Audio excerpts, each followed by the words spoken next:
پلا کر بیٹے سے کبھی دودھ کی قیمت نہیں مانگی. مائک کے خطیب سنت حضرت مولانا رضوان احمد صاحب سے میں گزارش کروں گا کہ وہ تشریف لائیں اور خطاب سے ہمیں سامعین کو نوازیں. بیٹھیے گا انشاءاللہ بہت ہی اچھا لگے گا. ان کا بہت ہی اچھا کتاب ہوتا ہے. مجھے امید ہے کہ اگر سنیں گے تو پھر کوئی یہاں سے بھاگنے کا نام نہیں لے گا. یہ بھی میں گارنٹی دیتا ہوں محبتوں کے ساتھ سنیں. ممبر رسول سے برادر عزیزت معزز سامعین حضرات السلام علیکم ورحمۃ اللہ وبرکاتہ. الحمدللہ کفا باللہ والصلاة علی سید المرسلین. اما بعد اعوذ باللہ من الشیطان الرجیم بسم اللہ الرحمن الرحیم. لقد من اللہ علی المؤمنین اذ بعث فیہم رسولا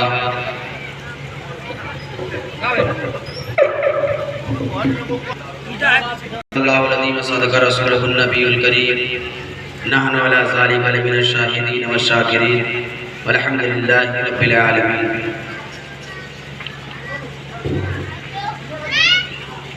عزیزان ملت اسلامیہ، ابھی میں نے جس آیت کریمہ کی تلاوت کرنے کا شرف حاصل کیا، آئیے اس کا ترجمہ اور مفہوم بتانے سے قبل ہم اور آپ ساری کائنات کے مرکز عقیدت، دونوں جہاں کے باری کو مختار، نائب پروردگار، سبز گنبد میں آرام فرمانے والے آقا و مولا جناب احمد مجتبی محمد مصطفیٰ صلی اللہ علیہ وسلم کی بارگاہ بے کس پناہ میں درود پاک کی ڈالی نچھاڑ کرے اور پڑھے باواز سے بلند اللہم صلی علی سیدنا سفینا حبیبنا و نبینا مولانا محمد بارک وسلم. صلو علیہ صلاۃ و سلام علیکہ یا رسول اللہ یا حبیب اللہ وسلم.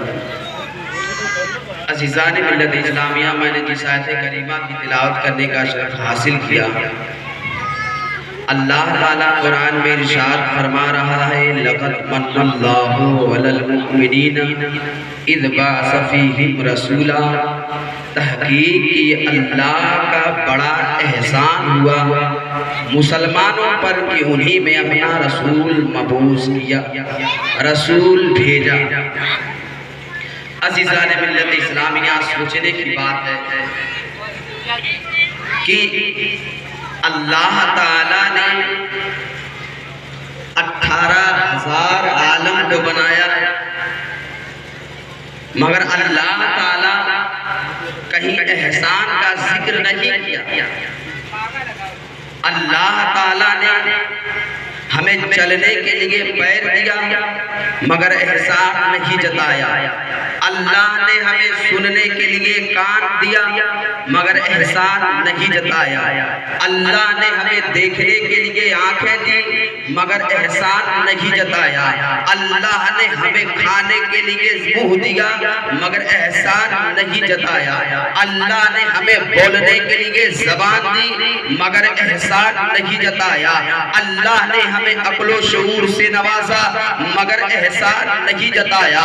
اللہ نے آسمان کا شامیانہ لگایا مگر احسان نہیں جتایا. اللہ نے زمین کا فرش بچھایا مگر احسان نہیں جتایا. اللہ نے آدم کو صفی اللہ بنا کر بھیجا مگر احسان نہیں جتایا. اللہ نے موسیٰ کو کلیم اللہ بنا کر بھیجا مگر احسان نہیں جتایا. اللہ نے عیسیٰ کو روح اللہ بنا کر بھیجا مگر احسان نہیں جتایا.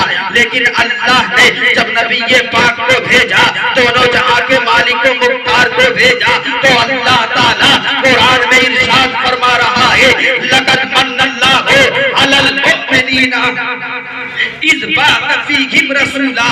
تحقیق کی اللہ کا بڑا احسان ہوا مسلمانوں پر کہ انہی میں اپنا رسول مبعوث کیا. سوچنے کی بات ہے، اللہ تعالیٰ نے ہمیں اتنی ساری نعمتوں سے نوازا مگر کہیں ذکر کا احسان کا ذکر نہیں کیا. برادران ملت اسلام، آپ سوچئے کہ اللہ تعالیٰ نے نبی پاک علیہ السلام کو کس شان و عظمت سے بھیجا. کہ 18,000 عالم کو بنایا مگر احسان کا ذکر کہیں نہیں کیا، مگر نبی پاک علیہ السلام کو بھیجا تو قرآن میں ارشاد فرما رہا ہے، لوگوں کو تاکید کر رہا ہے کہ میں نے تمہارے اوپر احسان کیا، یہ اپنا محبوب تم لوگوں کو دیا۔ برادران ملت اسلامیہ، کہا جاتا ہے اگر میں آپ سے کچھ روپیہ مانگوں آپ بڑھا کر دینے کے لیے تیار ہو جائیں گے، اگر میں کہہ دوں کہ جو آپ کی سب سے عزیز چیز ہو، جسے آپ بہت زیادہ پیار کرتے ہو، محبوب چیز ہو، وہ آپ مجھے دے دیجئے، تو یقیناً آپ کہیں گے کہ محبوب بانٹنے کے لیے نہیں ہوتا ہے، محبوب پرسنل اپنا ہوتا ہے، محبوب بانٹا نہیں جاتا ہے۔ عزیزان ملت اسلامیہ، وہ رب کتنا قریب ہے، کہ وہ رب کتنا قریب ہے کہ اپنا محبوب ہم لوگوں کو دے دیا ہے۔ نبی پاک علیہ السلام کی امت میں ہم کو پیدا کیا، آپ سب کو پیدا کیا، یہ اللہ کا کروڑہا مہربانی ہے۔ برادران ملت اسلامیہ، نبی پاک علیہ السلام کو کس شان سے بھیجا۔ عزیزان ملت اسلامیہ، آپ سوچئے، آپ اپنے ذہن کو حاضر رکھئے اور سوچئے کہ اللہ تعالیٰ نے نبی پاک علیہ السلام کو کتنی شان و عظمت سے بھیجا۔ برادران ملت اسلامیہ، نبی پاک علیہ السلام ابھی نہیں آئے تھے، اللہ تعالیٰ نے 1,24,000 کم و بیش 2,24,000 انبیاء کرام علیہ السلام کو بھیجا لوگوں کی ہدایت کے لیے۔ لیکن کیا پتا ہے، آپ جانتے ہیں نبی پاک علیہ السلام ابھی نہیں آئے ہیں، انبیاء کرام علیہ السلام آتے رہے، انبیاء کرام علیہ السلام آتے رہے، رسولان کرام آتے رہے، مگر جتنے نبی آئے سارے نبیوں کو اللہ تعالیٰ نے کتابیں دی تھی، صحیفے عطا کیے تھے، اور ان سارے صحیفوں میں حضور پاک علیہ السلام کے اوصاف مبارکہ لکھے تھے، نبی پاک علیہ السلام کے چلنے کے انداز لکھے تھے، نبی پاک علیہ السلام کے بولنے کے انداز لکھے تھے۔ پتہ یہ چلا کہ جتنے نبیوں کو بھیجا مخبر بنا کر بھیجا ہے۔ عزیزان ملت اسلامیہ، آدم علیہ السلام آئے مخبر بن کر آئے، وہ آ رہے ہیں، وہ آنے والے ہیں۔ حضرت نوح علیہ السلام آئے مخبر بن کر آئے، وہ بھی خبر لے کے آئے ہیں، وہ آ رہے ہیں، وہ آنے والے ہیں۔ حضرت یعقوب علیہ السلام آئے مخبر بن کر آئے، وہ آ رہے ہیں، وہ آنے والے ہیں۔ حضرت یوسف علیہ السلام آئے مخبر بن کر آئے، وہ آ رہے ہیں، وہ آنے والے ہیں۔ انہیں آنے والوں کی جماعت میں یوسف ہے۔ جب یوسف علیہ السلام مصر کی سرزمین پر آئے تو مصر والوں نے کہا، اے یوسف علیہ السلام، آپ وہی دیالو حبیب خدا ہے جن کی خبر آدم و حوا نے دی تھی، جن کی خبر نوح علیہ السلام نے دی تھی، جن کی خبر عیسیٰ علیہ السلام نے دی تھی۔ یوسف علیہ السلام نے کہا، اے مصر والے، میں بھی مخبر ہوں، میں بھی خبر لے کے آیا ہوں، وہ آ رہے ہیں، وہ آنے والے ہیں۔ تو مصر والے نے کہا، ارے جب خبر لانے والا اتنا خوبصورت ہے تو جس کی خبر لایا وہ کتنا خوبصورت ہے۔ زندہ باد، زندہ باد، نعرہ تکبیر، وہ کتنا خوبصورت ہوگا۔ آپ سوچئے کہ اللہ تعالیٰ نے سارے انبیاء، سارے رسولان کرام کو مخبر بنا دیا کہ جا دنیا میں میرے محبوب کی خبر لے جا، اور دنیا والوں کو بتا کہ نبی پاک علیہ السلام جو آخری نبی ہوں گے، جو آخری نبی ہے، وہ اس طریقے سے چلیں گے، ان کا چلنا اس طریقے سے ہوگا، ان کا بیٹھنا اس طریقے سے ہوگا۔ برادران ملت اسلامیہ، یہ ہماری کتاب کہتی ہے، یہ ہمارے علم میں لکھا ہے کہ اللہ نے 2,24,000 انبیاء کرام علیہ السلام کو بھیجا تھا لوگوں کی ہدایت کے لیے۔ کیا کسی غیر مسلم کی کتاب، کیا کسی ہندو کی کتاب بھی اس بات کی گواہی دیتی ہے کہ نبی پاک علیہ السلام کے آنے کی خبر بتائی گئی ہے؟ میں بتاتا ہوں، کتاب کا نام ہے بھادرت دیس کوٹک چھتی، صفحہ نمبر 370، سلوک نمبر 11، 12، 13، 14، 15 پہ لکھا ہے، اوم اوتارم نیاردم پرند پردوی مدرین سکبارم بلوان سانم تیج بہادرم سرون نمہ مہاپورسم پروسوتم سملے استانم گری بیسری سویدیا گربواگتم پریتی پال پرارم کرن کریرے تمستم برمراگتم پرماتما۔ بولیے قربان جائیے اس نبی پر جس کی امت میں پیدا ہونے کے لیے نبیوں نے دعا کی تھی۔ سوچنے کی بات ہے کہ ہم اس امت میں پیدا ہوئے, ہم اس نبی کی امت میں پیدا ہوئے ہیں جن کی امت میں پیدا ہونے کے لیے نبیوں نے دعا کی. مالک و مولا عیسیٰ علیہ السلام نے دعا کی تھی, یا اللہ مجھے محمد رسول اللہ صلی اللہ تعالیٰ علیہ وسلم کی امت میں پیدا فرما. کہا جاتا ہے نبی کی دعا ٹالی نہیں جائے گی. عیسیٰ علیہ السلام آسمان پر اٹھا لیے گئے تھے, جب وہ زمین پر آئیں گے تو لا الہ الا اللہ عیسیٰ روح اللہ نہیں پڑھیں گے, بلکہ جب زمین پر آئیں گے قیامت آنے والی رہے گی تو زمین پر آئیں گے تو لا الہ الا اللہ محمد رسول اللہ پڑھیں گے. نبیوں نے دعا کی تھی, ہم اس نبی کی امت میں پیدا ہوئے ہیں. میں نے کہا جاتا ہے کہ جو میں نے منتر پڑھا ہے, جس کتاب کا نام پڑھا ہے, اس میں بتایا گیا ہے ایشور کی طرف سے اوم اوتار, ایشور کی طرف سے ایک اوتار آئے گا. کہاں؟ زمین کے بیچوں بیچ آئے گا. میں آپ سے پوچھنا چاہتا ہوں زمین کا بیچوں بیچ حصہ کون ہے؟ آپ بھی یہی کہیں گے, میرا بھی یہی جواب ہے کہ زمین کا بیچوں بیچ حصہ وہی ہے جہاں کعبہ شریف ہے, جہاں کعبہ شریف ہے, بیت اللہ شریف ہے. اور اس میں بتایا گیا ہے کہ وہ شکتیمان ہوں گے, وہ شکتیمان ہوں گے. اور اس میں بتایا گیا ہے کہ وشنو یس کے گھر سوموتی کے گربھ سے جنم لیں گے. میں آپ کو بتانا چاہتا ہوں وشنو یس کا معنی کیا ہوتا ہے. جب آپ وشنو یس کے معنی کو ہندی میں کریں گے تو ہوگا ایشور کا بندہ, ایشور کا بھکت. جب آپ ایشور کے بھکت کو اردو میں کریں گے تو ہوگا اللہ کا بندہ. جب آپ اللہ کے بندے کو عربی میں ٹرانسلیشن کریں گے تو ہوگا عبداللہ. نبی پاک علیہ السلام کے ابو کا نام عبداللہ تھا. اور اس میں بتایا گیا ہے سوموتی کے گربھ سے جنم لیں گے. سوموتی کا معنی کیا ہوتا ہے؟ جب آپ اس کو ہندی میں کریں تو شانتی ہوتا ہے, اور گربھ کے معنی پیٹ ہوتا ہے. سوموتی کے گربھ سے جنم لیں گے. جب آپ سوموتی کو ہندی میں کریں گے تو شانتی ہوگا. جب شانتی کو آپ عربی میں کریں گے تو امن اردو میں کریں گے تو امن بنے گا. جب آپ امن کو عربی میں ٹرانسلیشن کریں گے تو آمنہ بن جائے گا. اور نبی پاک علیہ السلام کی امی کا نام آمنہ تھا. اور اس میں بتایا گیا ہے کہ وہ 3 باتوں پر فیصلہ کریں گے, 3 باتوں کا حکم دیں گے. ایک, مسلمانی حکومت نافذ ہوگا, تمہیں مسلمانی قانون ماننا پڑے گا. اگر تم مسلمانی قانون نہیں مانو گے, اگر اسلامی قانون نہیں مانو گے تو تمہیں جزیہ اور ٹیکس دینا پڑے گا. اور اگر تم جزیہ اور ٹیکس نہیں دو گے تو تمہارا اور ہمارا فیصلہ تلوار کرے گی. اور وہ بہت شکتیمان ہوں گے. اور وہ اس میں بتایا گیا ہے سرہون نما. سرہون نما کا معنی کیا ہوتا ہے؟ تو کسی چیز کی پوری دنیا میں شور و گل ہو. جب آپ اس کو سرہون نما کو عربی میں کریں گے تو اردو میں کریں گے تو بہت زیادہ بے شمار خوبیوں والا ہوگا. جب بہت زیادہ بے شمار خوبیوں والا کو عربی میں کریں گے تو محمد بنے گا. اور نبی پاک علیہ السلام, اور اس میں بتایا گیا ہے سرہون نما ہوں گے, یعنی ان کا چرچا پوری دنیا میں ہوگا. میں آپ سے بتانا چاہتا ہوں, آپ اپنے ذہن پہ, آپ اپنے دل پہ ہاتھ رکھیے. ایسی دنیا کی کون چیز نہیں ہے جو حضور صلی اللہ تعالیٰ علیہ وسلم کا ذکر نہ کرتی ہو. شمس و قمر آقا کا ذکر کر رہے ہیں, شجر و حجر آقا کا ذکر کر رہے ہیں, خشک و تر آقا کا ذکر کر رہے ہیں, چاند کی چاندنی آقا کا ذکر کر رہی ہے, سورج کی روشنی آقا کا ذکر کر رہی ہے, زمین کا ذرہ ذرہ آقا کا ذکر کر رہا ہے. اسی لیے تو شاعر کہتا ہے عرش اعظم پر فریدا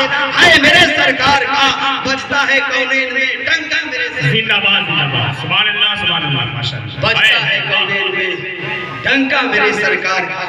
عزیزان ملت اسلامیہ, کیسی شان و عظمت سے بھیجا عزیزان ملت اسلامیہ. نبی پاک علیہ السلام دنیا میں نہیں آئے, پہلے کس طریقے سے اپنی زندگی گزارتے تھے, آخر اس وقت کے لوگ کس طریقے سے اپنی زندگی بشر کرتے تھے. عزیزان ملت اسلامیہ, اس زمانے کے لوگ بہت ہی, نبی پاک علیہ السلام نہیں آئے ہیں, پوری دنیا گناہوں کے دلدل میں پھنسی ہوئی ہے. چھین کر کھانے کو بہادری کہا جاتا تھا, اور جو غلام تھا اور جو یتیم تھا اس کو اپنے یہاں زبردستی کام کراتے تھے. اور جب کام نہیں کرتا تھا اس کے پاؤں میں رسی باندھ کر ریتیلی زمین پر کھینچا جاتا تھا. ایسے پرفتن ماحول میں عرب کا سب سے برا حال یہ واقعہ تھا کہ جب ان کے ہاں بچی پیدا ہوتی تھی نا اس کو زندہ زمین میں گاڑ دیتے تھے، اور جو بیوائے عورت ہو جاتی تھی، جب بیوائے عورت ہو جاتی تھی یا تو اس کے شوہر کے ساتھ اس کو جلا دیا جاتا تھا،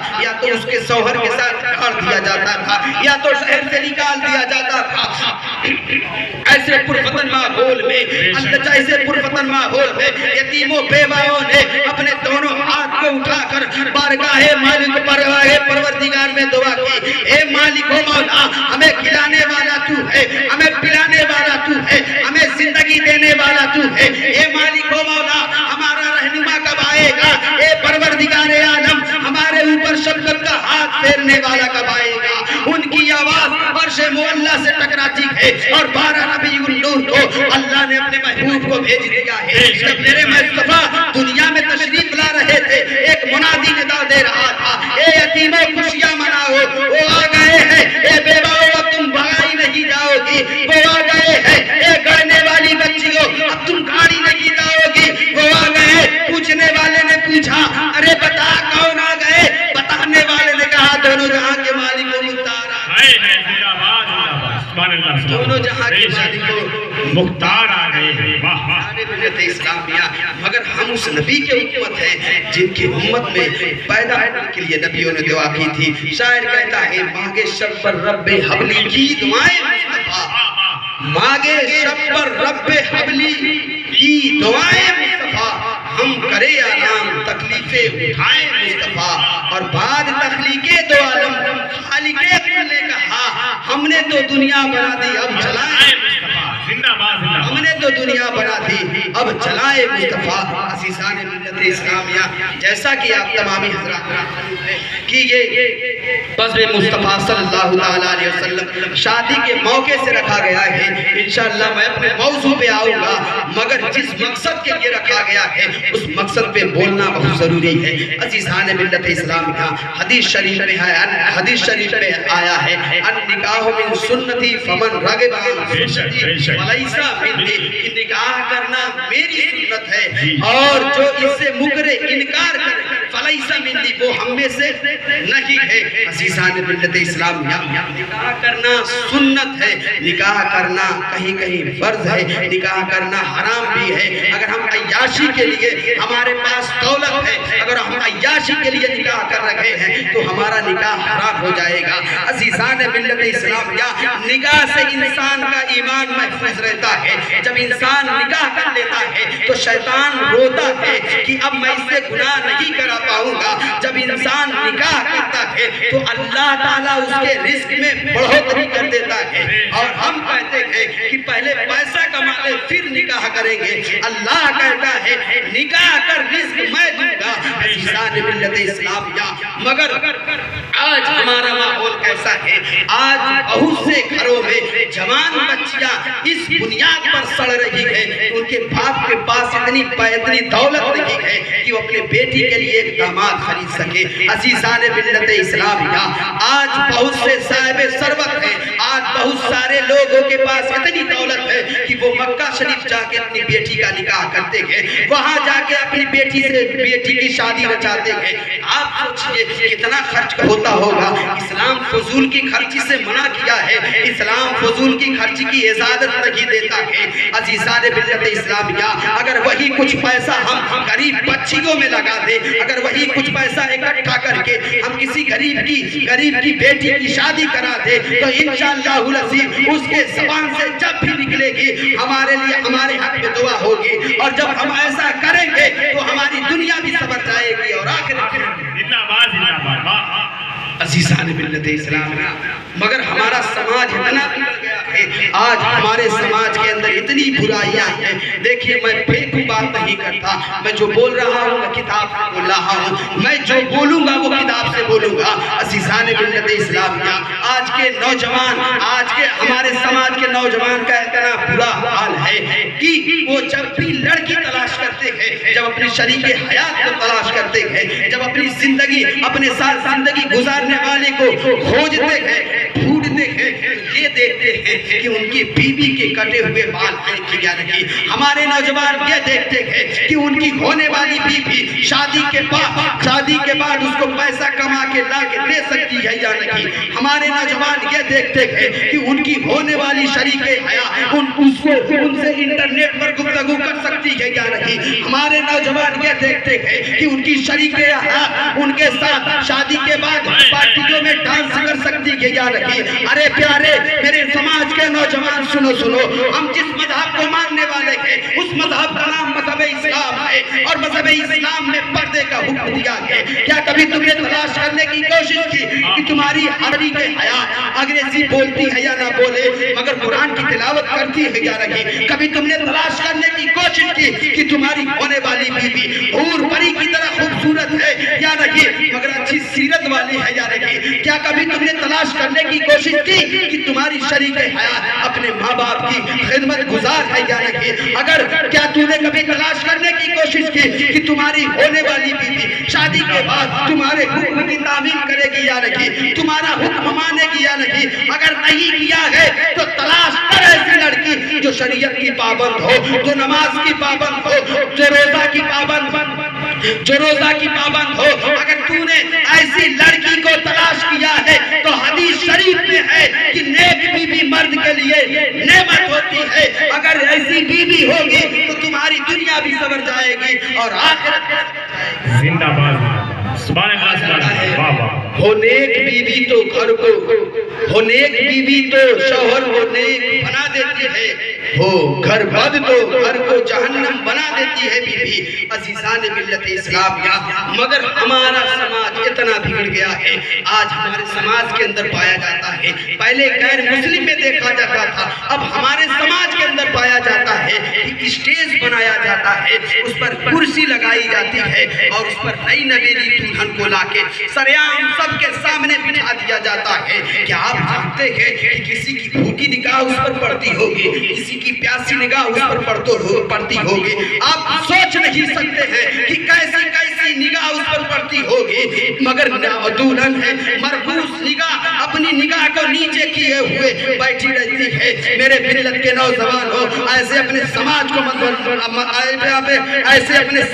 مت بناؤ کہ دنیا ہمارے اوپر انگلی اٹھائے. آج ہمارے اوپر ہر طرح سے انگلیاں اٹھائی جا رہی ہے, پردے کے خلاف انگلیاں اٹھائی جا رہی ہے. آخر کیوں ہم نے اپنا رویہ ایسا بنا لیا ہے, ہم نے اپنے چال چلن کو ایسا بنا لیا ہے کہ چاروں طرف سے ہمارے اوپر انگلیاں اٹھائی ہیں. عزیزان ملت اسلامیہ سماج کو, مذہب اسلام کو سماج کے سانچے میں مت ڈالو بلکہ سماج کو مذہب اسلام کے سانچے میں ڈال دو. اگر ایسا ہو گیا تو ہمارا سماج سدھر جائے گا, ہمارا سماج بدل جائے گا. عزیزان ملت اسلامیہ آج بہت سارے لوگ دیکھیے, اگر کوئی یہاں جو بھی وہ آپریٹر ہے یا کھانا بنانے والے ہیں یا دیگر ایسے کوئی بنانے والا آیا ہے, اگر وہ کھانا اچھا بنا دیا تو آپ کھانے کی تعریف کریں گے گویا اس کی تعریف کر رہے ہیں جس نے اس کو بنایا ہے. عزیزان ملت اسلامیہ مگر آج ہمارے ماحول میں اکثر پایا جاتا ہے, اکثر دیکھا جاتا ہے کہ اگر کوئی کالا ہے یا کوئی لنگڑا ہے یا کوئی کانا ہے تو اس پہ طرح کی انگلیاں اٹھائی جاتی ہیں اور کوئی روادار نہیں ہوتا ہے کہ اس سے شادی کرے. اگر انسان کالا ہو گیا تو سمجھ جائیے اس سے, ہمارے سماج سے, ہمارے ذہن میں اس سے بڑا کوئی گناہ ہے ہی نہیں ہے. سوچنے کی بات ہے کہ وہ اپنے من سے تو بنا نہیں ہے, بنانے والا اللہ تعالیٰ ہے, آخر وہ اپنے من سے نہیں بنا ہے. ہر انسان چاہتا ہے کہ میں گورا ہو جاؤں, میں خوبصورت ہو جاؤں. عزیزان ملت اسلامیہ اگر کالا ہے تو کیا ہوا, اگر نبی والا ہے تو دنیا کا سب سے خوبصورت انسان ہے. عزیزان ملت اسلامیہ آئیے میں بتاتا ہوں خوبصورت اور کالے کی تعریف ہے. اگر کالے کی فضیلت سننا چاہتے ہو تو چلو آقا کی بارگاہ میں. آقا بھوروں کو تقسیم کر رکھے ہیں, آقا بھورے بانٹ رکھے ہیں. فلاں بھور ابو بکر صدیق کے لیے, فلاں بھور عمر فاروق کے لیے, فلاں بھور علی مرتضیٰ کے لیے, فلاں بھور امام حسن کے لیے, فلاں بھور امام حسین کے لیے. مگر جو حوروں کی سردار لی تھی آقا کہتے ہیں کہ میرے بلال کے لیے حوروں کی سردار نہیں کہنے لگی یا رسول اللہ میں خوبصورت ہوں، مجھے اپنے خوبصورتی پر ناز ہے۔ اللہ کے حبیب نے کہا اے حوروں کی سردارنی، اگر تجھے تیرے حسن پر ناز ہے تو مجھے میرے بلال کے عشق پر ناز ہے۔ شاعر کہتا ہے جب تک بکے نہیں تھے کوئی پوچھتا نہ تھا، تو نے مجھے خرید کے انمول کر دیا۔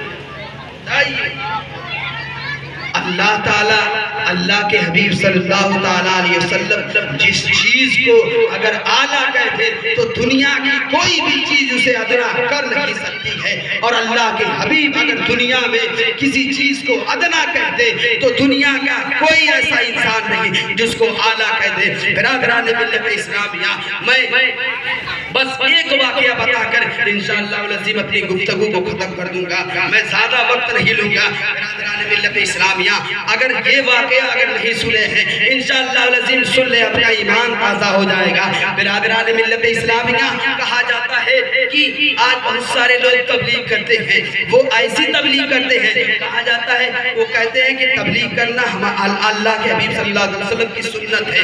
برادران ملت اسلامیہ، ہم بھی کہتے ہیں اللہ کے حبیب نے تبلیغ کی تھی۔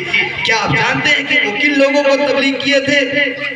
وہ ان لوگوں کو تبلیغ کیے تھے جو دین سے بھٹکے ہوئے تھے، جو اللہ کو نہیں جانتے تھے، ان لوگوں کو تبلیغ کیے تھے۔ ہماری تمہاری طرح نہیں کہ سیدھے سادھے مسلمانوں کے گھروں میں جا کر آپ ان کو تبلیغ کرتے تھے۔ ارے پیارے، اگر تبلیغ کرنا ہے تو امام، اگر تبلیغ کرنا ہے تو خواجہ معین الدین چشتی سنجری رحمۃ اللہ علیہ کی طرح کرو، اگر تبلیغ کرنا ہے تو حضور صدر الشریعہ کی طرح کرو، اگر تبلیغ کرنا ہے تو تاج الشریعہ کی طرح کرو، اگر تبلیغ کرنا ہے تو اعلیٰ حضرت کی طرح کرو، اگر تبلیغ کرنا ہے تو حجت الاسلام علامہ حامد رضا کی طرح کرو۔ عزیزان ملت اسلامیہ، علامہ حامد رضا اتنے خوبصورت تھے کہ جب وہ گھر سے نکلتے تھے، جب اپنے گھر سے نکلتے تھے، اپنے چہرے پہ رومال وغیرہ رکھ لیا کرتے تھے، اور ان کی خوبصورتی کا عالم یہ تھا کہ جو دیکھ لے دیکھتا رہ جاتا تھا۔ برادران ملت اسلامیہ، کہا جاتا ہے کہ جب مولانا، جب علماء، جب عالم تقریر بولتا ہے، جب جوش میں آتا ہے تو اپنے ہاتھ اور پاؤں کو ضرور پیٹتا ہے۔ عزیزان ملت اسلامیہ، علامہ حامد رضا ہے ایک جگہ خطاب کر رہے تھے، خطاب کے دوران ان کے ہاتھ زخمی پہلے سے تھے، آپ تقریر کر رہے تھے، تقریر کہتے کہتے آپ اپنے ہاتھ کو مارتے گئے، اور جب اپنے ہاتھ کو پیٹتے گئے تو ان کا زخم جو پہلے تھا وہ تازہ ہو جاتا ہے۔ جب زخم تازہ ہو گیا ہے تو خون بہنے لگا ہے، ان کے مرید جلدی جلدی ہاسپٹل لے جاتے ہیں، اور جب ہاسپٹل میں ایڈمٹ کرتے ہیں تو جو ڈاکٹر تھا یہودی تھا۔ آپ نے علامہ حامد رضا کے مرید کہنے لگے اے ڈاکٹر، ان کا آپریشن کرنا ہے، حجت الاسلام کا آپریشن کرنا ہے۔ ڈاکٹر یہودی تھا، کہنے لگا پاگل تو نہیں ہو گئے ہو؟ علامہ حامد رضا نے کہا اے ڈاکٹر خاموش، تجھے پتا نہیں میں کس کا لاڈلا ہوں؟ ارے میں اس کا لاڈلا ہوں جس کا آج پوری دنیا میں ڈنکا بج رہا ہے۔ ڈاکٹر نے کہا ٹھیک ہے، میں آپ کا آپریشن کروں گا۔ علامہ حامد رضا ہے کہنے لگے اے ڈاکٹر یہ تو بتا، ارے مجھے ہلکا سا چوٹ بھی لگتا ہے، ایک تنکا بھی میرے اندر چلتا ہے تو میرا پورا بدن کانپنے لگتا ہے۔ اے ڈاکٹر، ایسے عالم میں تو میرے ہاتھ کو چیرے گا اور اس میں سے پھاڑے گا اور کچھ نکالے گا، کچھ ڈالے گا، بتا میں کیسے برداشت کروں گا؟ ڈاکٹر نے کہا آپ گھبرائیے مت، گھبرانے کی بات نہیں ہے، یہ سرنج دیکھ رہے ہیں، اس کو لگا کے آپ کی گردن اتار لوں گا، آپ کو احساس نہیں ہوگا۔ حجت الاسلام نے کہا اے ڈاکٹر خبردار، ایسی قطعاً مت کرنا، ایسی غلطی ہرگز مت کرنا، میری کچھ شرط ہے، اس شرط کے مطابق تم میرا آپریشن کرنا۔ حجت الاسلام ہے، آپ نے کہا ڈاکٹر نے کہا بتائیے وہ آپ کی کیا شرط ہے؟ حجت الاسلام نے کہا میری شرط یہ ہے کہ تم مجھے بے ہوش نہیں کرو گے۔ ارے میرے بچپنے سے تمنا ہے کہ میں آقا کا دیدار کروں، کہیں ایسا نہ ہو کہ تم مجھے سرنج لگا کے بے ہوش کر دے اور ایسے عالم میں آقا جلوہ گر ہو اور میں دیکھنے سے محروم رہ جاؤں۔ ڈاکٹر نے کہا ٹھیک ہے، میں آپ کا ایسے سوئی نہیں لگاؤں گا۔ حجت حجت الاسلام ہے۔ ڈاکٹر کہتا ہے اور آپ کی کیا شرط ہے؟ حجت الاسلام نے کہا میرا ہاتھ ایک میرے سینے پر رہے گا اور میرا سر قبلہ کی طرف ہوگا۔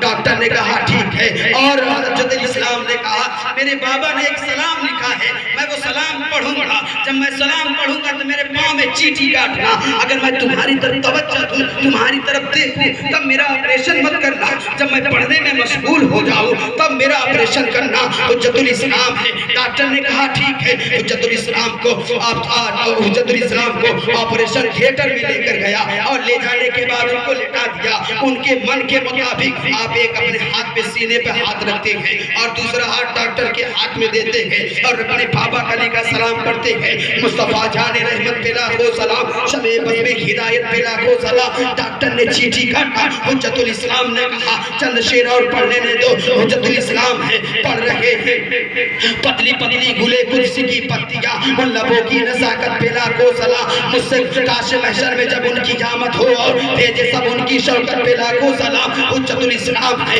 چیٹھی اور ڈاکٹر ہے، چیٹھی کاٹتا ہے، حجت الاسلام پڑھنے میں مشغول ہے۔ ڈاکٹر نے جلدی جلدی آپریشن کیا، اندر سے ڈالا کچھ نکالا اور نکالنے کے بعد سل لیا ہے، جب سل لیا ہے، جب سلنے کے بعد حجت الاسلام ہے اپنے بابا کا لکھا آخری شعر پڑھ رہے تھے، مجھ سے خدمت میں کہے کرسی کہے عارضہ، مصطفیٰ جان رحمت پہ لاکھوں سلام۔ ڈاکٹر نے پاؤں کو جھجھوڑا اور کہا ہے بریلی کے مولانا، ارے مجھے کلمہ پڑھا دے، مجھے کلمہ پڑھا کے مسلمان بنا دے، بعد میں تو مدینے جانا۔ حجت الاسلام نے کہا اے ڈاکٹر کیا ہوا؟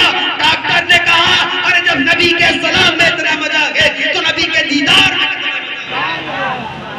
نبی کے سلام میں اتنا مزہ ہے تو نبی کے دیدار میں کتنا مزہ ہوگا۔ شاعر کہتا ہے بن دیکھے جب یہ عالم ہے دیدار کا عالم کیا ہوگا، اس بار جب یہ عالم ہے اس بار کا عالم کیا ہوگا۔ کس شان و عظمت سے، کیسی شان ہے اللہ کے حبیب صلی اللہ علیہ وسلم کی، عزیزان ملت اسلامیہ۔ اللہ تعالی اور یہاں کے امام صاحب ماشاءاللہ دیکھیے شب برات، اللہ اکبر، یہ ایسی رات ہے 18 تاریخ کو شب برات ہے، اور یہ ایسی رات ہے کہ رب قدیر خود کہا جاتا ہے کہ پہلے آسمان پہ آ جاتا ہے اور دنیا والوں کی طرف کہہ کے پکارتا ہے، بولتا ارشاد فرماتا ہے کوئی میرا بندہ جو مجھ سے مغفرت مانگے اور میں اس کی مغفرت کر دوں، ہے کوئی میرا بندہ جو مجھ سے نجات کے لیے دعا کرے میں اس کی نجات کر دوں، ہے کوئی میرا بندہ۔ کہا جاتا ہے شب برات کی رات ہی سب کچھ لکھا جاتا ہے کہ کون انسان کب مرے گا، کون انسان کے زندگی میں کیا ہوگا، کس انسان کے زندگی میں کیا آئے گا، یہ سب شب برات کی رات میں ہوتا ہے۔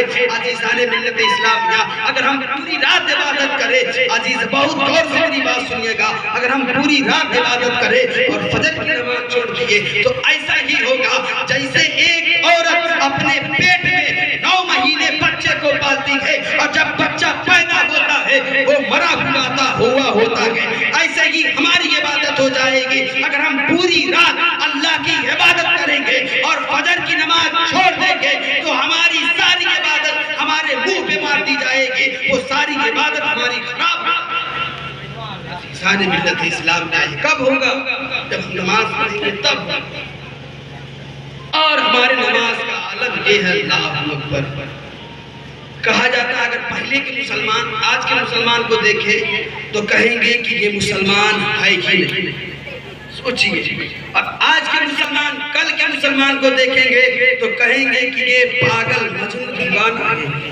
سوچئے کتنا فرق ہے کہ آخر کی ہم نے اپنا رویہ ایسا بنا لیا ہے، ہم نے نبی پاک علیہ السلام کے سنت کے مطابق زندگی گزارنا چھوڑ دیا ہے، ہم نے آقا علیہ السلام کے فرمان کو جامہ پہنانا چھوڑ دیا ہے۔ عزیزان ملت اسلامیہ، نماز ایسی عبادت ہے جو ساری عبادتوں میں سب سے افضل عبادت نماز ہے۔ اگر ہم نماز ہی نہیں پڑھیں گے، اگر ہم اپنی ماں باپ کی لا خدمت کریں، اگر ہم نماز پڑھیں تو ہماری عبادت عبادت کسی کام کی نہیں ہے۔ عزیزان ملت اسلامیہ چند منٹ بس رک جائیے، میں آپ کو ایک واقعہ بتاتا ہوں نماز کے متعلق سے۔ حضرت عمر فاروق رضی اللہ تعالیٰ عنہ کا دور ہے، حضرت عمر فاروق رضی اللہ تعالیٰ عنہ کے دور میں ایک لڑکی تھی، وہ روزانہ مدینہ جاتی تھی، مکہ جاتی تھی، اور جانے کے بعد وہاں جو کام رہتا تھا کرتی تھی اور واپس چلی جاتی تھی۔ اور جب جاتی تھی ایک شخص رہتا تھا اور صحرا میں اس کو پکڑ لیتا تھا، اس کا راستہ گھیرتا تھا، وہ بار بار ادھر ادھر ہو کے نکل جاتی تھی۔ ایک بار ایسا ہوا کہ اس نے اپنے گھوڑے کو روکا اور روکنے کے بعد اس شخص سے کہا کہ تو کیا چاہتا ہے؟ بار بار میرا راستہ روکتا ہے، تو بتا تیری خواہش کیا ہے؟ تو میرے راستے میں کیوں آنکھ ڈالتا ہے؟ عزیزان ملت اسلامیہ اس شخص نے کہا میں تمہیں بہت پسند کرتا ہوں، میں تجھے بہت پسند کرتا ہوں، میں چاہتا ہوں کہ میں تم سے نکاح کر لوں، میں چاہتا ہوں کہ تمہارے ساتھ راتیں گزاروں۔ عزیزان ملت اسلامیہ عورت کہتی ہے ایسی بات ہے تو میری ایک شرط ماننی پڑے گی، اگر تو میرے شرط کو مان جائے گا تو جس وقت جس حالت میں جس جگہ کہے گا میں آنے کے لیے تیار رہوں گی۔ عزیزان ملت اسلامیہ شخص کا مسکرانے لگتا ہے، کہتا ہے اگر ایسی بات ہے تو اگر آپ کہیں گی چاند تارے توڑنے کے لیے تو میں توڑ کے لاؤں گا، میں آؤں گا، شرم محسوس نہیں کروں گا۔ عزیزان ملت اسلامیہ لڑکی مسکراتی ہے اور کہتی ہے میں چاند سورج نہیں مانگوں گی، میں اتنا چاہتی ہوں کہ عمر فاروق رضی اللہ تعالیٰ عنہ کے پیچھے 40 دن جماعت کے ساتھ نماز پڑھ لے، میں تجھے جس وقت کہے گا، جہاں کہے گا، جس حالت میں کہے گا میں تیرے پاس آنے کے لیے تیار ہوں۔ وہ شخص مسکراتا ہے، کہتا ہے اتنی سی بات ہے، یہ کام میں میں یہ کام سب سے پہلے میں یہ کام کروں گا۔ عزیزان ملت اسلام جاتا ہے عمر فاروق رضی اللہ تعالیٰ عنہ کے پیچھے نماز پڑھنا شروع کر دیتا ہے۔ ایک دن پڑھتا ہے، 2 دن پڑھتا ہے، 5 دن ہوئے، 10 دن ہوئے، جب 30 دن ہوئے، 40 دن ہو گئے، جب مکمل نمازیں پڑھ چکا ہے، جب فجر کی نماز پڑھ کر فجر کی نماز پڑھ کر ہاتھ میں تسبیح لیا ہے اور لینے کے بعد جا رہا ہے، وہ عورت پیچھے سے آواز دیتی ہے اے فلاں شخص بلا کہاں بلاتا ہے؟ میں آنے کے لیے تیار ہوں۔ کس حالت میں بلاتا ہے؟ خدا میں آنے کے لیے تیار ہوں۔ کس جگہ بلاتا ہے؟ میں آنے کے لیے تیار ہوں۔ وہ شخص کہتا ہے اے لڑکی ارے تم نے میرا نماز سے اللہ سے رشتہ جوڑ دیا ہے، اب میں دنیا دار کا نہیں پروردگار کا ہوں۔ اور شاعر کہتا ہے جد بنا لی شب بھر میں ایمان کے حرارت والوں نے دل اپنا پرانا پاپی تھا برسوں سے نمازی ہو۔ ہم پوری زندگی نماز پڑھتے ہیں، 40-60 سال تک ہم نماز پڑھتے ہیں، مگر ہمارے دل میں خوف خدا بیٹھتا نہیں ہے۔ آخر کیا وجہ ہے؟ کہا جاتا ہے کسی انسان کو اگر اندھیرے کمرے میں رکھیں گے نا بہت رہے گا 10-20 منٹ، 1 گھنٹہ 2 گھنٹہ، 1 دن 2 دن رہے گا، گھبرا کر بھاگ آئے گا۔ آپ سوچئے ہمارا دل اتنا کالا ہو گیا ہے کہ ہمارے اندر قرآن کے آیات تک محفوظ نہیں رہتے ہیں۔ وہ بھی روشنی چاہتا ہے۔ روشنی کب ہوگا؟ جب ہم نماز پڑھیں گے، جب درود پڑھیں گے، جب اپنے ماں باپ کے حکم کی تعمیل کریں گے، تب ہمارے دل میں روشنی آئے گی۔ جب ہمارے دل میں روشنی آئے گی تو ہمارا بھی دل اللہ سے جڑ جائے گا۔ عزیزان ملت اسلامیہ میں نے جس آیت کریمہ کی تلاوت کی تھی، قرآن میں اللہ تعالیٰ ارشاد فرما رہا ہے لقد من اللہ علی المؤمنین اذ بعث فیہم رسولا، تحقیق کی اللہ کا بڑا احسان ہوا مسلمانوں پر کہ انہیں میں اپنا رسول مبعوث کیا۔ وما علینا الا البلاغ، استغفر اللہ ربی من کل ذنب واتوب الیہ، لا الہ الا اللہ محمد رسول اللہ صلی اللہ علیہ وسلم۔